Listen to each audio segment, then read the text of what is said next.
اور میں نے جا کے آقا کو کہا کہ استخارہ کیجئے. کہا میری نیت کچھ بھی نہیں تھی, جھوٹا استخارہ تھا, یعنی میں نے کوئی استخارہ کروانا ہی نہیں تھا, جھوٹا استخارہ. میں نے ان کے پاس جا کے کھڑے ہو کے کہا کہ ایک استخارہ کیجئے. انہوں نے قرآن کھولا, کہا بیٹا جھوٹا استخارہ کیوں کروا رہے ہو؟ کہا مجھے تھوڑا سا یقین ہوا, لیکن میں نے کہا نہیں ایک بار پھر ٹیسٹ کر. پھر کہا پھر میں لائن میں کھڑا ہو گیا کہ ایک بار, کیونکہ میرے دوست نے بتایا کہ میں نیت کر کے آیا تو 2 جھوٹے استخارے کر کے اس کو ٹیسٹ کرتا ہوں, اس عالم دین کو. میں لائن میں کھڑا ہو گیا, پھر میرا نمبر آیا, پھر ان کا سر نیچے تھا, انہوں نے مجھے دیکھا بھی نہیں تھا. پھر انہوں نے کھولا, میں نے کہا آقا ایک استخارہ. پھر انہوں نے کھولا اور انہوں نے کہا ایک مرتبہ ٹیسٹ کیا, یقین نہیں آیا. ایک مرتبہ ٹیسٹ کیا, یقین نہیں آیا. کہ اب مجھے یقین آ گیا. یہ ہمارے دوست کہتے ہیں نماز ختم ہوئی, لوگ چلے گئے, تو میں نے کہا آیت اللہ میں آسٹریلیا سے آیا ہوں, بہت دور سے, مجھے کوئی نسخہ دیجئے جس میں دنیا اور آخرت کی کامیابی ہو. یہ نسخہ وہ ہے جسے میں نے بھی عمل جب اس پہ کیا تو میں نے بھی نتیجہ دیکھا. کراچی میں نے سنایا ایک مومن کو مجلس میں, تو اس نے فون کر کے کہا کہ آپ نے تو کہا تھا 40 دن کرو, گرچہ یہ پوری زندگی کا نسخہ ہے, میں نے کم سے کم 40 دن کہا تھا, کہا 3 دن میں مشکل ختم ہو گئی. یعنی بڑا پاورفل نسخہ ہے. اب آیت اللہ کہتے ہیں دیکھو ایک ایسا نسخہ دوں گا, اگر چاہو تم اس نسخے کے ذریعے سے پہاڑوں کو ہلا سکتے ہو. اب ظاہری بات ہے پہاڑ کو ہلانا ایک مثال ہوتی ہے, یہ نہ ہو کل سے آپ کہیں ہم جا کے کوشش کرتے رہے کوئی پہاڑ ہلا نہیں, سمجھے نا, یہ بات زیادہ مومنین غلط بیچارے سمجھتے ہیں. یعنی یہ ایک مثال ہے کہ اتنا پاورفل نسخہ ہے کہ اس سے تم پہاڑوں کو ہلا سکتے ہو. کہا آیت اللہ بتائیے. بڑا آسان نسخہ ہے, لیکن خدا کے واسطے اس نسخے پر کل عمل کر کے آنا. مجھے کوئی فائدہ نہیں ہوا. کل ہے, اگر کل میں نے دیکھا اسی طرح 17-20 لوگ ہاتھ اٹھا رہے ہیں تو پرسوں سے میں نے کہا نسخہ نہیں دوں گا, لیکن کل انشاءاللہ نسخہ دوں گا.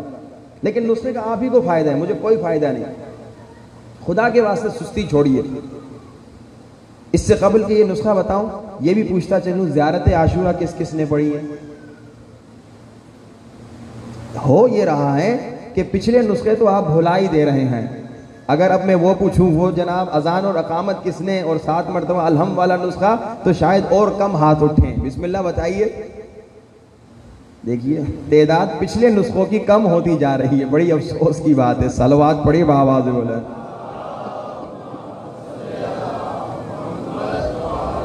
کہ ایسا نسخہ کہ تم پہاڑوں کو ہلا سکتے ہو. کہا کیا؟ کوئی بڑا کام نہیں. کہا ہر نماز کے بعد, نماز فجر کے بعد, نماز ظہر کے بعد, نماز عصر کے بعد, نماز مغرب کے بعد, نماز عشاء کے بعد, ہر نماز کے بعد 1 مرتبہ دعائے توسل پڑھو. ہم تو صرف منگل کو پڑھتے ہیں, بلکہ اکثر منگل کو بھی نہیں پڑھتے. کمال کا نسخہ, خدا کی قسم کمال کا نسخہ. یقین کامل کے ساتھ, خلوص دل کے ساتھ, پاک زبان کے ساتھ. ایسا نہ ہو اس زبان سے گالیاں دے رہے ہو, غیبتیں کر رہے ہو, پھر اس نسخے پہ عمل کرو گے, پھر کوئی فائدہ نہیں ملے گا. آنکھوں سے نامحرموں کو دیکھ رہے ہو. یہ نسخے گنہگاروں کے لیے نہیں ہے کہ بھائی تم اپنی طرف سے گناہ بھی کرو اور بولو میں نے نسخہ کیا نتیجہ نہیں ملا. بھائی تھوڑا تو کنٹرول تو کرو. بھائی جب آپ بہت موٹے ہو جاتے ہیں, خود کو پتلا کرنا چاہتے ہیں, تو کیا ہے, دوڑتے ہیں, یہی کرتے ہیں نا, ایکسرسائز کرتے ہیں. لیکن ایکسرسائز کرنے کے بعد پھر آ کر آپ بریانی, نہاری, پائے کھائیں گے تو کیا وزن گرے گا؟ نہیں گرے گا نا.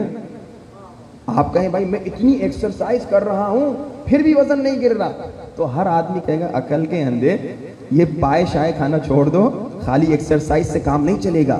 یہاں بھی یہی ہے کہ آپ اگر گناہ پہ گناہ کر رہے ہیں اور نسخے سن رہے ہیں اور آپ کہیں میں نسخوں پہ عمل کر رہا ہوں مگر دعا نہیں قبول ہو رہی, گناہ کو چھوڑو, پھر دیکھو کیسے 3 دن کے اندر مشکل ختم ہو جائے گی. کوشش کریں اس نسخے کو 40 دن تک چلائیں.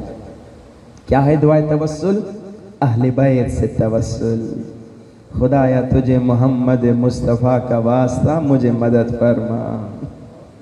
خدایا تجھے علی مرتضیٰ کا واسطہ میری مشکل کو دور کر دے. خدایا تجھے فاطمہ زہرا کا واسطہ مجھے مشکلات سے نجات دے دے.